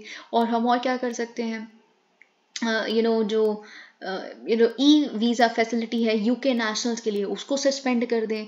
हम OCI cards over the seas, जो बेसिकली आप कहते हैं पर्सन्स ऑफ इंडियन ओरिजिन के लिए जो OCI कार्ड्स हैं, okay, overseas citizen of India, उनके जो कार्ड्स हैं उनको हम रिवोक कर दें। सबके नहीं, बेसिकली जो सक्सेशनिज्म को प्रीच कर रहे हैं उनको रिवोक कर दें, ठीक है। और जो भी इन तरह के लोग हैं जो उनकी इंडिया में जो बाहर खालिस्तानी मूवमेंट्स को सपोर्ट कर रहे हैं, इंडिया में जो उनकी प्रॉपर्टी है उसको जब्त कर लें। These are some of the actions, these are some of the options we definitely have at our disposal. Such steps are needed in the wider context of activities by Khalistani and other. ये सारी चीज़ें यहाँ पे लिखी हैं। Okay अब देखिए एक और चीज़ यहाँ लिखी है कि ये सिर्फ यूके में नहीं हो रहा, ऑफकोर्स कनाडा, ऑस्ट्रेलिया, यहाँ पे भी हो रहा है। तो जब हम ऐसे ना काफ़ी बहुत सारे एडिटोरियल्स देखते हैं इस्लामोफोबिया पे, क्रिश्चियानोफोबिया उसका एक और नाम है, खैर ये सब हम बहुत देखते हैं। और यूजुअली हम यूनाइटेड नेशंस और इधर उधर भी जो देख रहे हैं यही चीज़ें देखते हैं कि काफ़ी इस्लामोफोबिया है, काफ़ी दिस दैट, है ना, which is of course a case and I am not denying that. पर डेफिनेटली हिंदू फोबिया भी है यहाँ पे, ये चीज़ जो है वो बता रहे एटलीस्ट बेसिकली शुरू तो हो गया है। क्योंकि ये जो बार बार कंपैरिजन करना कि हिंदू राष्ट्र की जो मांग हो रही है अगर वो किया जा सकता है तो हम भी तो फ्रीडम ऑफ एक्सप्रेशन को वो करके खालिस्तान की मांग कर सकते हैं। ये काफ़ी कंपेयर किया जाने लग पड़ा है। तो यही चीज़ फिर बाहर वाली कंट्रीज में, क्योंकि क्या है ना, एक सिंपल सी बात है और ये बहुत लॉजिकल है, दूर से जो आप कोई चीज़ देखते हैं, एक छोटी चीज़ भी बहुत बड़ी लगती है। एक छोटा सा भी कोई किसी पे बाहर कोई दिक्कत हुई है तो हमें लगता है ह्यूमन राइट्स इश्यूज हो गए, हमें भी। आप खुद सोचिए, जो भी आप बाहर का कुछ पढ़ रहे हैं, चाहे वो यूएस में हुआ है, चाहे वो जापान, चाइना, कहीं पे भी कुछ भी हो रहा है, तो उनके लिए इतना बड़ा नहीं होता, पर कोई भी न्यूज़ हमारे तक आती है हमें वो न्यूज़ बहुत बड़ी लगती है और इतना गंदा है शी जिनपिंग, है ना। आई hope you understanding my point. तो यहाँ पे कोई भी एक चीज़ यहाँ पे अगर कोई कह देते हैं जो कि कहा गया है कि हिंदू राष्ट्र की मांग होती है वगैरह, तो ये चीज़ बाहर गई तो बाहर फिर सबको बहुत सही लगा कि हिंदू राष्ट्र की मांग होती है तो फिर इसकी मांग क्यों नहीं। तो I hope you understand my point. तो वो चीज़ यहाँ पे लिखी गई है and definitely this needs to be nipped. और हाँ, एक और चीज़, जैसे कि मैं वियना कन्वेंशन के बारे में बता रही थी, डिप्लोमेटिक रिलेशंस पे, इसको अडॉप्ट किया गया था 1961 में United Nations conference on diplomatic intercourse and immunities पे 1961 में इसे अडॉप्ट किया गया था। इंडिया ने भी रेटिफाई किया हुआ है ऑफकोर्स, तभी तो हम उनको भी कह रहे हैं कि आप वियना कन्वेंशन को फॉलो कीजिए ये वो, और हमने सिक्योरिटी भी दी हुई है सबको, ठीक है। तो लेकिन फोर्स में आया था 1964 में। ऑफ कोर्स यूनिवर्सली रेटिफाइड है, लेकिन दो एक्सेप्शंस हैं यहाँ पे, पलाऊ और साउथ सूडान। तो अगर आपके प्रीलिम्स में ये लिखा है that it has universal ratification with no exceptions, है ना, लेकिन इट इज़ रॉन्ग। दो कंट्रीज इसको फॉलो नहीं करती, इसको रेटिफाई नहीं किया है उन्होंने। अब क्या करता होगा वियना कन्वेंशन, स्पेशल रूल्स को इस्टेब्लिश करता है, सेट करता है, जिसमें प्रिविलेजेस क्या हैं, इम्यूनिटीज़ क्या हैं डिप्लोमेट्स की, हमारे मिलिट्री पर्सनल जो बाहर इस्टेब्लिश हैं, ठीक है। एक और प्रीलिम्स के लिए आपके ये बहुत इंपॉर्टेंट है, सिर्फ जो हमारे डिप्लोमेट्स हैं ना, एम्बेसडर्स हैं, उन्हीं को सिर्फ ये इम्यूनिटी नहीं मिलती कि होस्ट कंट्री के जो लॉज हैं उसके तहत आपको डिटेन या अरेस्ट किया जा सकता है, बल्कि उन पर जो भी लॉ अप्लाई होता है after they are deported to our country, जो हमारी सेंडिंग कंट्री है, उन पे फिर प्रोसिक्यूशन हो सकती है अगर उन्होंने कुछ गलत किया है। उनके लॉज तो अप्लाई भी नहीं हो सकते। तो अगर हम कोई भी बंदा अगर हमारे मिशन में रह रहा है वहाँ पे, जैसे इंडियन मिशन में यूके में, तो वो Indian mission is actually India, तो इंडिया पे इंडिया के लॉज अप्लाई होंगे ना। आई hope you get my point, ठीक है। तो काफ़ी प्रिविलेजेस और इम्यूनिटीज़ की बात करते हैं, और आपके प्रीलिम्स में वही चीज़, मिलिट्री पर्सनल के लिए भी ये इम्यूनिटीज़ अप्लाई होती है, ना ही केवल हमारे एम्बेसडर्स जो बाहर बेसिकली पोस्टेड हैं। ओके, उनको भी कोई अरेस्ट नहीं कर सकता, कोई जेल नहीं ले जाया जा सकता, कोई इनके खिलाफ प्रोसिक्यूशन नहीं हो सकती। पर इसका मतलब ये नहीं है कि आप कुछ भी कर सकते हैं। ऑफकोर्स आप कुछ भी नहीं कर सकते, क्योंकि आपने क्योंकि पाकिस्तान के साथ हमारा पिछले 2-3 सालों से, अगर आप न्यूज़पेपर्स पढ़ रहे हैं तो आपको पता होगा कि पर्सोना नॉन ग्रेटा क्या होता है। कि बेसिकली अगर कोई बहुत ही हमें बिल्कुल पसंद नहीं आ रहा होस्ट कंट्री को एक डिप्लोमेट, तो फिर हम उन्हें डिक्लेयर कर सकते हैं पर्सोना नॉन ग्रेटा कि ये बेसिकली बिल्कुल ही सही इंसान नहीं है, इसको वापस बुला लो। तो फिर हम जो उनकी सेंडिंग कंट्री है उनको कहते हैं इसको वापस बुलाओ, है ना। ऑफकोर्स वो बहुत इरिटेंट बन जाता है हमारे लिए, तो ये भी आपको पता होना चाहिए। और आपको ये पता होना चाहिए कि हाई कमीशन और एम्बेसी में डिफरेंस क्या है, इट्स बेसिकली कहाँ सिचुएटेड है वो। अगर कमीशन हम तब बोलते हैं अगर किसी कॉमनवेल्थ मेंबर स्टेट है, जैसे अभी हमने इंडियन कमीशन इसलिए बोला क्योंकि यूके में, लेकिन अगर एम्बेसी है तो हम तब बोलते हैं जो बाकी कॉमनवेल्थ नेशंस के अलावा जो भी वर्ल्ड बचा हुआ है उसमें अगर आपका कहीं पे एम्बेसी है तो एम्बेसी बोलते हैं उसे। ये कुछ कुछ चीज़ें हैं ऑफ कोर्स, और ये तो आपको पता ही है क्योंकि सिक्योरिटी की बात है तो वियना कन्वेंशन सिक्योरिटी के बारे में क्या कहती है ये भी पता होना चाहिए कि जब किसी भी हाई कमीशन या एम्बेसी की सिक्योरिटी की बात है तो it is the responsibility of the host nation. तो प्रीलिम्स में इसको कैसे लिखा जा सकता है, that the security of any high commission और embassy is the responsibility of the sending nation, which is wrong, the host nation. क्यों हम कह रहे हैं कि आपने सिक्योरिटी प्रोवाइड नहीं की, काफ़ी लॉजिकल। अगर देखिए हम प्रीलिम्स की बात करें तो अगर आप सही से, ऐसे कोई बहुत एफर्ट नहीं चाहिए, पर आपने हर चीज़ सही से सुनी है, पढ़ी है, ऐसे रश में नहीं है चीज़ें कंप्लीट करनी है। चीज़ें कंप्लीट करने से कुछ नहीं होता, इनकम्प्लीट भी चले जाओगे लेकिन जितना है वो सही से आपने समझा है तो हो जाएगा, ऐसी कोई दिक्कत नहीं होती। ठीक है, तो और लॉजिक लगाने, कंपेयर करने की कोशिश करो, अच्छा मैंने ऐसा कुछ सुना तो है, उस केस में क्या हुआ था, तो देन उसको अप्लाई करो उस तरह से। ठीक है, तो और ऑफ कोर्स आपको पता है कि ये कॉन्फ्रेंस जो है जैसे वियना कन्वेंशन आया होगा, क्योंकि ऑस्ट्रिया के वियना में हुआ होगा तो इसीलिए हम इसे वियना कन्वेंशन कहते हैं। ठीक है, ये सारी चीज़ें आपको पता होनी चाहिए। ओके, अब देखिए ऐसा है कि वियना कन्वेंशन तो चलो हम आज कहते हैं कि डिप्लोमेटिक इम्यूनिटी वगैरह, पर वियना कन्वेंशन कोई नई बात नहीं है। जब हम जो एंशंट रोमन्स और इनके साथ जब हमारे रिश्ते थे, जब आप एंशंट इंडिया पढ़ते हैं तो उनके भी कोई आते थे यहाँ पे तो उनको डिप्लोमेटिक इम्यूनिटी मिलती थी। ठीक है, India and the Korean war, अब हम इसको क्यों डिस्कस कर रहे हैं, क्योंकि इंडिया से बहुत ज़्यादा एक्सपेक्टेशन रखी जा रही है, जैसे कि प्राइम मिनिस्टर ने जब से कहा है this is not the era of war, हमसे काफ़ी एक्सपेक्टेशन है कि हम शायद कुछ कर सकते हैं यूक्रेन वॉर को एंड पे लाने के लिए, है ना। और फिर हमने ये भी कहा है कि हम voice of the global south हैं पीस के लिए, तो पीस से रिलेटेड कोई पीस मेकिंग है तो उसमें एक्सपेक्ट किया जाता है कि भारत होगा। लेकिन इससे पहले कि हम सच में कुछ कंट्रीब्यूशन करें, 70 साल पहले क्या हुआ था, हमारा एक एक्सपीरियंस है किसी वॉर में अपना कंट्रीब्यूशन देने का, पीस मेकिंग में, उससे हमें कुछ कुछ ज़रूर सीखना चाहिए। तो आप जानते हैं 1950 की कोरियन वॉर के बारे में। ठीक है, 1950 की कोरियन वॉर जो हुई थी वो कोल्ड वॉर के ओपोनेंट्स के बीच में हुई थी। आप जानते हैं कि साउथ कोरिया में यूएस और नॉर्थ कोरिया में सोवियत यूनियन था।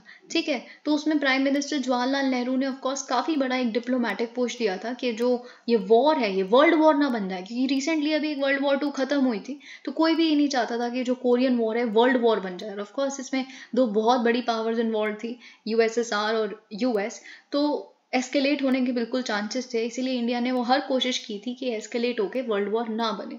और हमने बहुत कोशिश की थी कि एक सीज फायर को हम बहुत क्विकली एस्टैब्लिश कर सकें। देखिए बहुत सारे हमें यहाँ पे कुछ निराशा भी मिली थी और लेकिन कहीं सारी अचीवमेंट्स भी मिली थी। आपको खुद समझ आएगा कि अगर एक 3-4 मेंबर कमेटी बन रही है पीस मेकिंग के लिए, उसमें हमारे जो B N Rau I think आप जानते हैं बहुत अच्छे से, तो उसमें वो मेंबर हैं, तो डेफिनेटली हमें बहुत सारी अचीवमेंट्स भी मिली थी। Okay, the efforts were only partially successful, even so India is counted, even the partially successful efforts होने के बाद भी इंडिया को आज भी पूरा संसार जानता है कि जब वॉर एंड ही इसलिए हुई क्योंकि उसमें इंडिया का भी कंट्रीब्यूशन था। ठीक है, ये चीज़ आपको पता होनी चाहिए।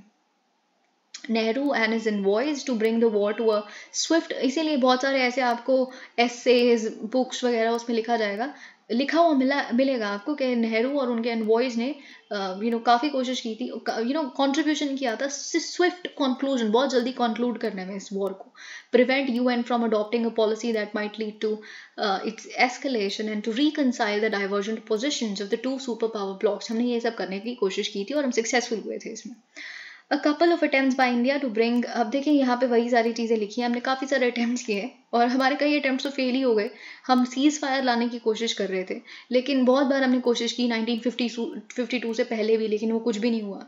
फिर 1952 में क्या होता है कि प्रपोजल्स आते हैं एक्सचेंज ऑफ प्रिजनर्स के बारे में, प्रिजनर्स ऑफ वॉर याद कीजिए। ऑफकोर्स जब क्या होता है कि फाइनली जब वॉर ख़त्म हुई, फॉर एग्जांपल दोनों ने अग्री किया कि अब और हॉस्टिलिटीज़ नहीं होगी, तो प्रिजनर्स ऑफ वॉर तो दोनों साइड ने लिए हैं, उनकी एक्सचेंज के लिए, पीसफुल एक्सचेंज वगैरह के लिए हमने काफ़ी कंट्रीब्यूशन किया, विच इज़ रिमार्केबल। ओके, और अब आप जानते हैं कोरिया की वॉर शुरू कब होती है, जून 25, 1950, है ना। नॉर्थ कोरिया क्या करती है कि इन्वेड करती है साउथ कोरिया में। ठीक है, और आप जानते हैं वर्ल्ड वॉर 2 के बाद क्या हुआ था, 38th पैरेलल के अलोंग दोनों बेसिकली कोरियन पेनिनसुला को 2 भागों में डिवाइड कर दिया गया था वर्ल्ड वॉर 2 के बाद। ठीक है, सोवियत संघ को बेसिकली मिला था नॉर्थ और यूएस के फोर्सेस थे साउथ में। ठीक है, तो ये चीज़ आपको पता होनी चाहिए जब वर्ल्ड वॉर 2 की बात की हम बात कर रहे हैं। लेकिन 1948 में क्या हुआ था, दोनों कोरियाज ने, साउथ कोरिया नॉर्थ कोरिया ने खुद को सेपरेट कंट्रीज में इस्टेब्लिश कर दिया था और खुद के इलेक्शंस कंडक्ट करवाए, और जो बेसिकली ऑक्यूपाइंग फोर्सेस थी यूएस और सोवियत संघ की, वो जा चुकी थी 1948 में ही। तो हम अब ऑफकोर्स जबकि बात कर रहे हैं तो उसमें बेसिकली ऐसा कुछ भी नहीं था, दोनों कंट्रीज में इलेक्शन के माध्यम इलेक्टेड सरकार थी। However neither north nor the south accepted the other, and of course आप जानते हैं ना ही तब नॉर्थ कहता है कि साउथ भी हमारा है, साउथ कहता है कि नॉर्थ भी हमारा है, और आज भी यही चीज़ चल रही है। दोनों ही फैक्शंस जो हैं पूरे कोरियन पेनिनसुला पे अपना क्लेम जताते हैं, ठीक है। तब भी यही था, आज भी यही है। तो आप बस अब इतना याद रखिए कि जून 25 1950 को क्या होता है कि जो यहाँ पे आप देख सकते हैं नॉर्थ कोरिया के जो फोर्सेस हैं वो इन्वेड करते हैं साउथ कोरिया को, क्योंकि ऑफ कोर्स लेजिटिमली जो लेजिटिमेसी अगर हम देखें उनके हिसाब से यही है कि वो भी उनका है ना। India at the UN at the time of the invasion, India was among the 6 non permanent members. अब देखिए वही चीज़ हम क्यों समझते हैं कि नॉन परमानेंट मेंबर होना, वैसे तो हमें परमानेंट मेंबरशिप मिलनी चाहिए, पर हमारी जो नॉन परमानेंट मेंबरशिप है उसने काफ़ी कंट्रीब्यूशन किया है इस वर्ल्ड में। जब भी हमें यूएनएससी की मिली है तो हम क्या थे, हम एक नॉन परमानेंट मेंबर थे यूएनएससी के उस समय, और हम मेंबर भी थे, और साथ ही में जिस महीने में ये सब कुछ हुआ जून के महीने में हमें प्रेसिडेंसी भी मिली हुई थी उस महीने के लिए। आप जानते हैं कि मंथ वाइज रोटेशन होती है प्रेसिडेंसी का, तो वैसे तो क्या हुआ फिर 3 रेजोल्यूशन अडॉप्ट हुए हमारे प्रेसिडेंसी के तहत ही, है ना, और काफ़ी क्विक है ना, कि जून 27 फिर उसके बाद एक और ऐसे अभी हम देखेंगे। पहला रेजोल्यूशन क्या था, USSR was boycotting due to, अब यूएसएसआर बॉयकॉट कर रही थी यूनाइटेड नेशंस को ही कम्प्लीटली, ठीक है। क्यों, क्योंकि यहाँ पे देखिए आप देख सकते हैं due to the UN's refusal to replace Taiwan with the end window, बस इसीलिए आपको यहाँ पे चाइना से रिलेटेड है। यूएसएसआर बिल्कुल नहीं चाहता था कि चाइना एक परमानेंट बने, मेंबर बने, तो वो उसको बॉयकॉट कर रहा था, ठीक है। तो इसीलिए सोवियत यूनियन वहाँ पे था नहीं, और सोवियत यूनियन वहाँ पे वीटो करेगा, यूएस को इस बात का डर बिल्कुल भी नहीं था। तो यूएस ने पहला रेजोल्यूशन यहाँ पे पास किया on the same day as the invasion, यानी कि जून 25 को ही पहला रेजोल्यूशन आता है, जिसमें क्या बोला जाता है कि नॉर्थ के जो ट्रूप्स हैं साउथ की टेरिटरी से विड्रॉ किए जाएं।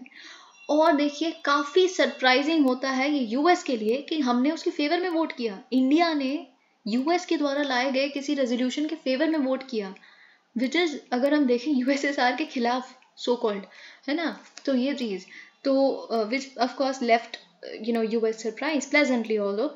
तो यहाँ पे वही चीज़ दिखी, लेकिन इसमें बेसिकली जो बेनेगल राव है हमारे BN राव, उनका कोई कंट्रीब्यूशन था, यूके के एक रिप्रेजेंटेटिव और हमारे रिप्रेजेंटेटिव ने यूएस को बेसिकली कंपेल किया था कि आप अपनी जो लैंग्वेज है ना रेजोल्यूशन की, इसको टोन डाउन करो।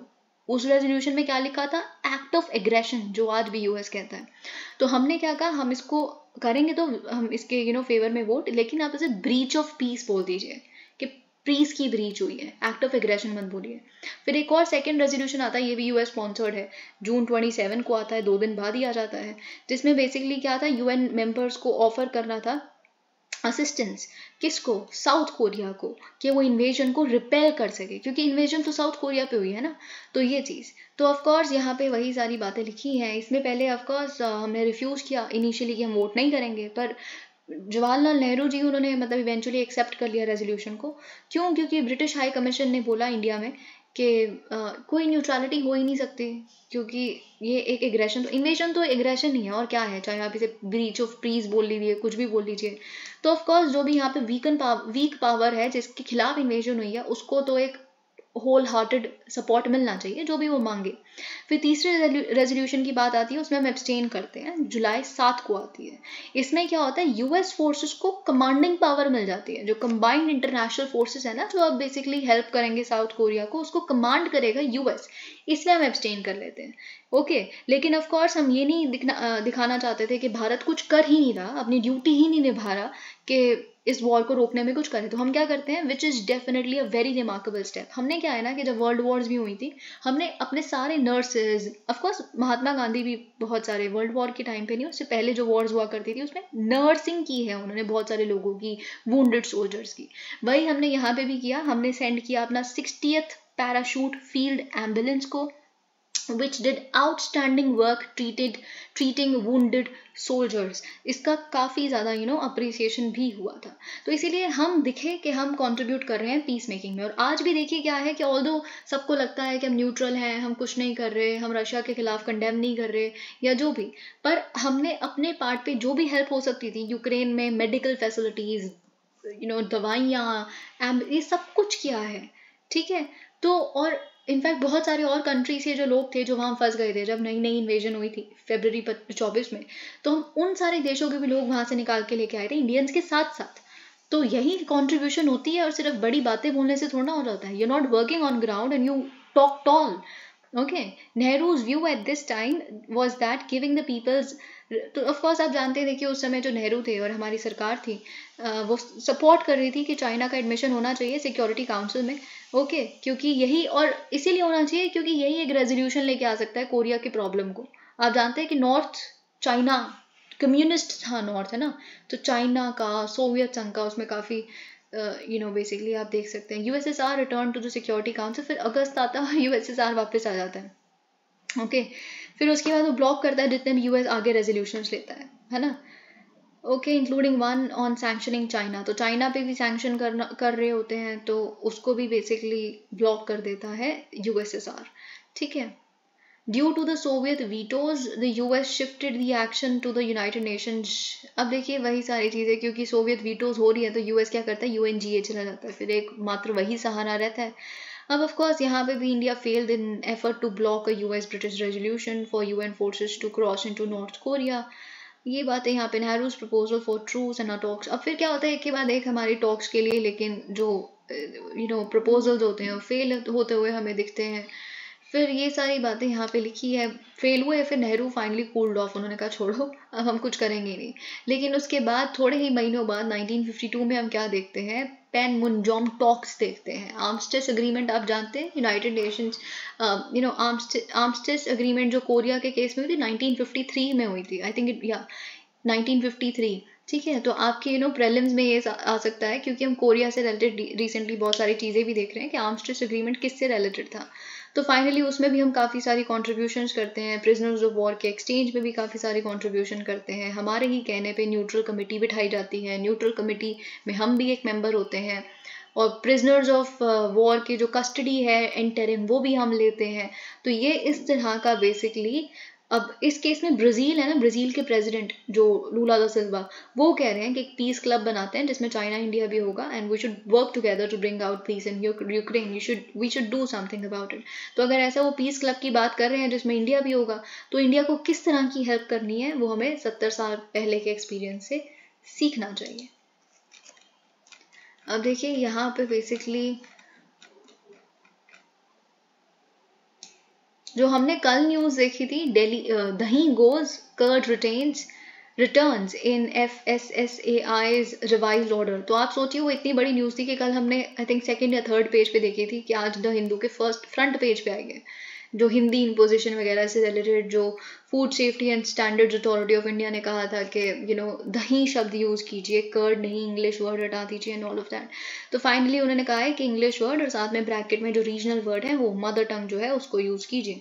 ठीक है, drugs for rare diseases gets customs duty relief. अब देखिए यहाँ पे क्या लिखा है कि all drugs and food for special medical purposes. अब जितने भी ड्रग्स यानी कि मेडिसिन या जो स्पेशल फूड, ऑफ कोर्स कि उसमें हर न्यूट्रिएंट बैलेंस वे में हो, रेयर डिसीजेस जिन बच्चों को या जिन लोगों को होती हैं उनके लिए स्पेशल फूड फॉर्मुलेशंस बनते हैं, और वो इंपोर्ट किए जाने चाहिए, क्योंकि यहाँ पे कई चीज़ें अवेलेबल नहीं है, बहुत सारे ड्रग्स भी इंपोर्ट करने पड़ते हैं।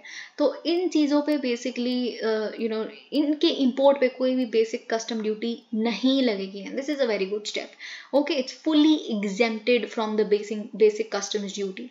ठीक है, तो लेकिन ऑफ कोर्स जो रेयर डिसीज़ है वो जो हमारी एक national policy for rare disease है उसमें भी होनी चाहिए। और साथ ही में यहाँ पे एग्जेम्प्ट किया जा रहा है फुली पेम्ब्रोलिजुमैब को। Pembrolizumab is used in treatment of various cancers, इस पर भी कोई बेसिक कस्टम ड्यूटी नहीं लगेगी। ओके, अगर आप ये एग्जामेशन चाहते हैं तो जो इंडिविजुअल इंपोर्टर हैं बस उन्हें क्या करना है, एक सर्टिफिकेट जो उन्होंने सेंट्रल या स्टेट या डिस्ट्रिक्ट लेवल के किसी सिविल सर्जन या डायरेक्टर से लिया है हेल्थ सर्विसेज के, वो जाके बस दिखाना है, ठीक है। ये सारी चीज़ यूजुअली क्या है, जो ड्रग्स और मेडिसिन हैं वो 10% बेसिक ड्यूटी अट्रैक्ट करते हैं, और बाकी लाइफ सेविंग ड्रग्स पे 5%। तो अगर रेयर डिजीज पे फुली एग्जेम्पशन मिल रहा है, this is a good thing. और आप जानते हैं कि 10 लाख से 1 करोड़ तक का पर साल का खर्चा होता है रेयर डिजीज़ के एक इंसान के लिए, बच्चे के लिए कह रहे हैं हम यहाँ पे भी। तो और जैसे जैसे आपकी एज बढ़ती जाती है, वेट बढ़ता जाता है, और ज़रूरत पड़ती है। Thank you so much, please like the video.